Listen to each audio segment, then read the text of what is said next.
If you want to take credit, first, learn to take responsibility. Be different.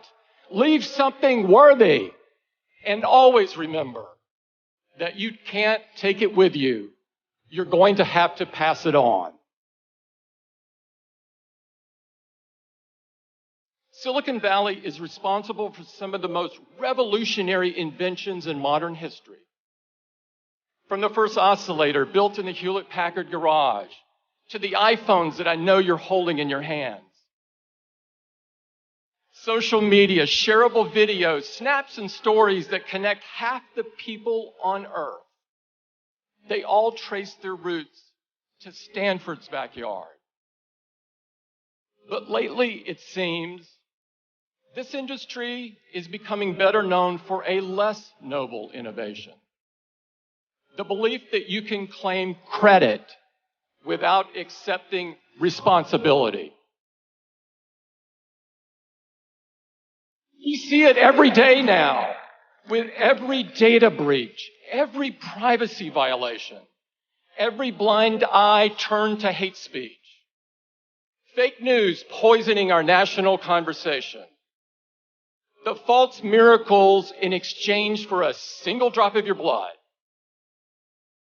Too many seem to think that good intentions excuse away harmful outcomes. But whether you like it or not, what you build and what you create define who you are.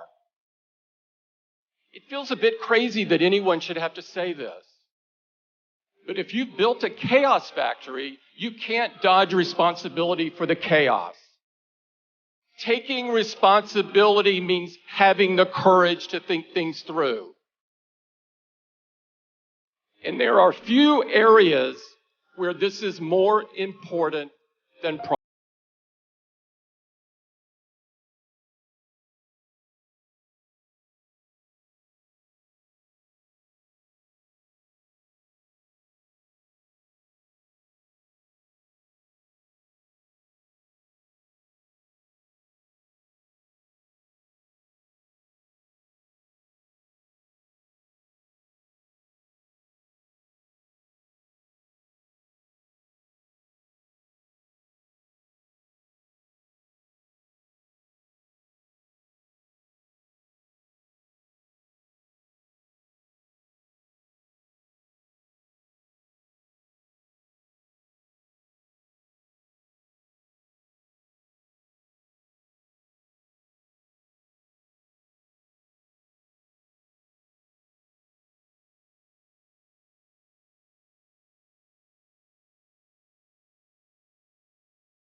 First, just a little, bit by bit.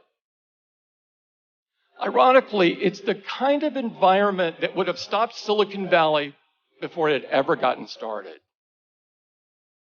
We deserve better. You deserve better. If we believe that freedom means an environment where great ideas can take root, where they can grow and be nurtured without fear of irrational restrictions or burdens, then it's our duty to change course. Because your generation ought to have the same freedom to shape the future as the generation that came before. Graduates, at the very least, learn from these mistakes. If you want to take credit, first, learn to take responsibility. Now, a lot of you, the vast majority, won't find yourselves in tech at all. That's as it should be. We need your minds at work far and wide because our challenges are great and they can't be solved by any single industry. No matter where you go, no matter what you do, I know you will be ambitious. You wouldn't be here today if you weren't. Match that ambition with humility, a humility of purpose. That doesn't mean being tamer, being smaller, being less in what you do. It's the opposite. It's about serving something greater.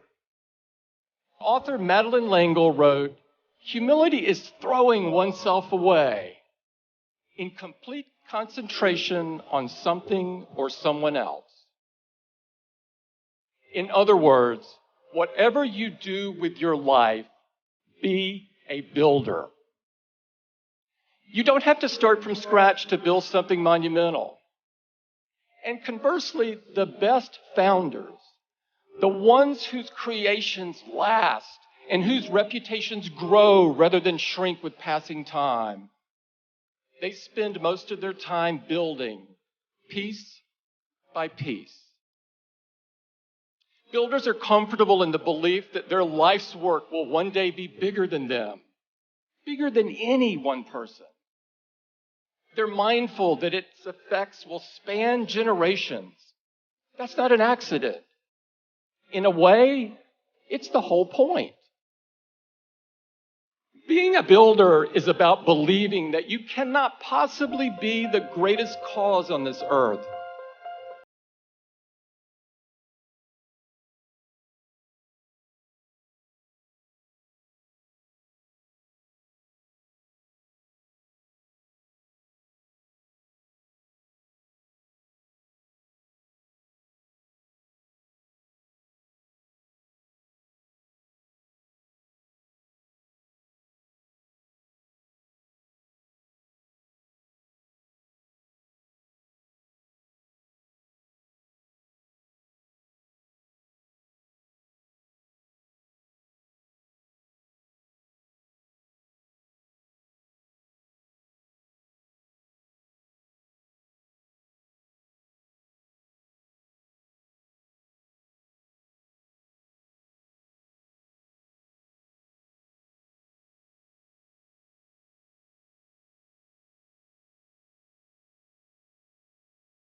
Yet you don't really see, hear, or feel them.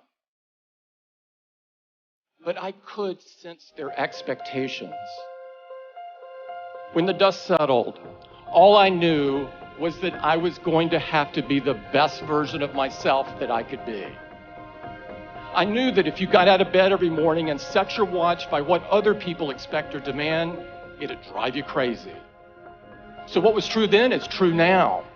Don't waste your time living someone else's life. Don't try to emulate the people who came before you to the exclusion of everything else, contorting into a shape that doesn't fit. It takes too much mental effort that should be dedicated to creating and building. You'll waste precious time trying to rewire your every thought. And in the meantime, you won't be fooling anybody. The fact is, when your time comes, and it will, you'll never be ready. But you're not supposed to be. Find the hope in the unexpected. Find the courage in the challenge. Find your vision on the solitary road. Don't get distracted. There are too many people who want credit without responsibility. Too many who show up for the ribbon cutting without building anything worth a damn. Be different. Leave something worthy. And always remember that you can't take it with you. You're going to have to pass it on.